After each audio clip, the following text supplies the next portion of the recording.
बुद्धम शरणम गच्छामि, बुद्धम शरणम गच्छामि।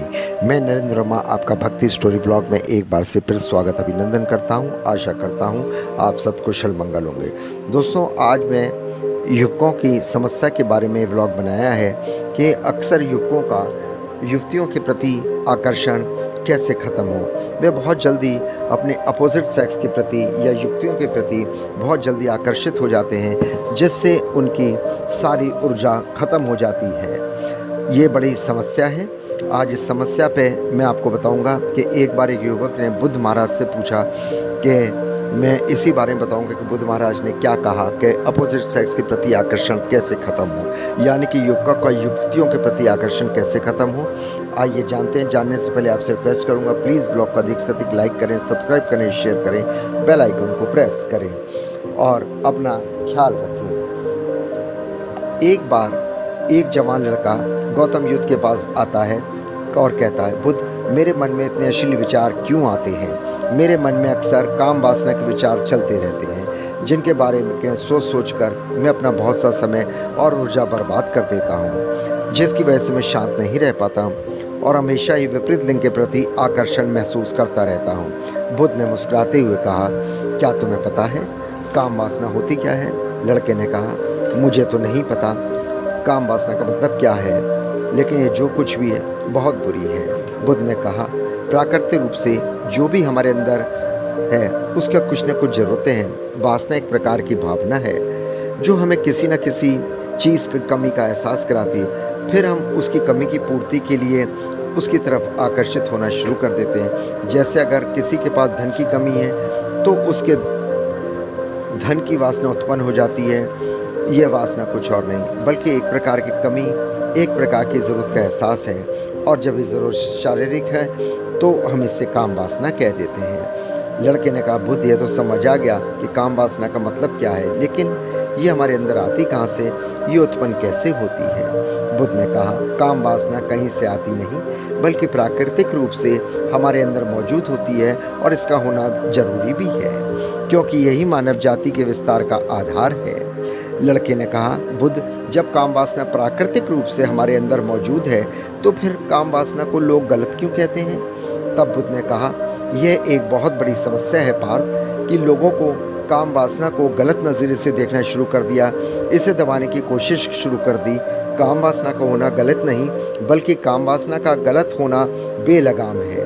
केवल उसी के बारे में सोचना, केवल उसी के लिए जीना, केवल उसी को अपने जीवन का लक्ष्य बना लेना गलत है। बुद्ध उस लड़के से पूछा, तुम्हें क्या लगता है, क्या जानवरों में काम वासना होती है? लड़के ने कहा, होती है प्रभु, जरूर होती है, क्योंकि आखिर जानवरों को भी तो अपनी पीढ़ी आगे बढ़ाने की हक है। बुद्ध ने कहा, फिर हम जानवरों की काम वासना को गलत क्यों नहीं कहते? लड़के ने कहा, पता नहीं महाराज, आप आगे बताएं। बुद्ध ने कहा, क्योंकि जानवर अपनी काम वासना का उपयोग सिर्फ संतान उत्पन्न करने के लिए करते हैं, उससे खुशी प्राप्त करने के लिए नहीं करते, और ना ही सुख भोगने के इरादे से, क्योंकि जानवर को प्रकृति ने इतने सोचने समझने की शक्ति ही नहीं दी कि वे अपनी काम वासना को अपने सैनिक शुभ के आधार बना सकें, जबकि हम इंसानों ने अपने सोचने समझने की क्षमता का उपयोग काम वासना के लिए किया। प्रकृति में पाए जाने के लिए हर चीज़ का आनंद उठाना चाहिए। हम इंसानों ने भी काम वासना के स्नेह ही किया, अपने आनंद और भोग का आधार बना लिया। जिस भावना को प्रकृति ने मानव जाति के अस्तित्व के लिए बनाए रखने के लिए हमारे अंदर डाला था, उसे हमने जीवन का सर्वोपरि लक्ष्य बना रखा है, और इंसानी काम वासना का ये बेलगाम होना इसके दुखों का कारण है। लड़के ने कहा, काम वासना हावी क्यों होती है, इसके बेलगाम होने का कारण क्या है महाराज? बुद्ध ने कहा, काम वासना के बेलगाम होने का मुख्य 4 कारण मैं बताता हूँ। पहला कारण ये है, जीवन में किसी बड़े उद्देश्य का ना होना। बुद्ध ने पूछा, क्या जब तुम किसी काम में व्यस्त होते हो तब भी तुम्हारे दिल में अश्लील विचार आते हैं? लड़के ने बोला, नहीं महाराज, बुद्ध, जब मैं व्यस्त होता हूँ तो मेरे दिमाग में अश्लील विचार नहीं आते हैं। बुद्ध ने कहा, हमारा दिमाग एक बार में सिर्फ एक ही चीज़ के बारे में सोच सकता है, इसलिए जब हमारे दिमाग में कोई दूसरे विचार चल रहे होंगे तो अश्लील विचार कभी नहीं आ सकते। अगर हमारे जीवन में कोई बड़ा और स्पष्ट लक्ष्य है, और अगर हम उस स्पष्ट लक्ष्य के प्रति पूरी तरह समर्पित हैं, तो हमारे पास कभी ना समय ही नहीं होगा कि ये फालतू काम वासना के विचार हमारे घर में घर कर सकें। और अगर ऐसे विचार उठते भी हैं तो हमारे मजबूत लक्ष्य के विचार इन्हें आसानी से हमारे मन से अलग कर देंगे। लेकिन समाज की असल समस्या ये है कि अधिकतर लोगों के पास उनका स्पष्ट लक्ष्य ही नहीं है। काम वासना के बेलगाम होने का दूसरा सबसे बड़ा कारण है समाज के द्वारा इसको दबाए जाने की कोशिश करना। कामुकता को हमेशा ही एक गलत नज़र से देखना इसका सबसे बड़ा कारण है। अपने प्रजनन अंग को शरीर के बाकी अंगों की अधिकर स्वीकार नहीं करते, जबकि हमारे शरीर की प्रजनन अंग भी हमारी शरीर के प्रति हैं। इससे अधिक कुछ भी नहीं। कामुकता का काबिल होने का तीसरा कारण है हमारे अपने विचारों के प्रति जागरूक ना होना। हमारे मन में कैसे कैसे विचार चल रहे हैं, हम इस पर कभी ध्यान नहीं दिया।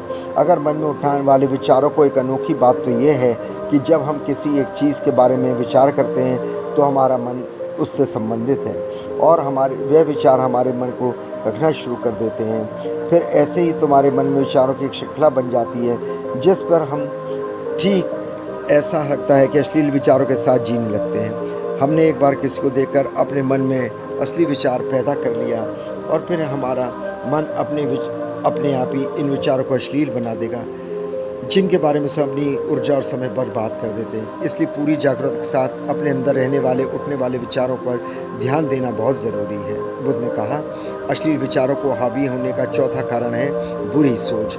अश्लील विचार वाले लोगों की संगति करना। कई बार ऐसा होता है कामुकता हमारे अंदर नहीं होती, लेकिन कुछ अश्लील लोगों के साथ रहने के कारण ये हमारे अंदर हावी हो जाती है।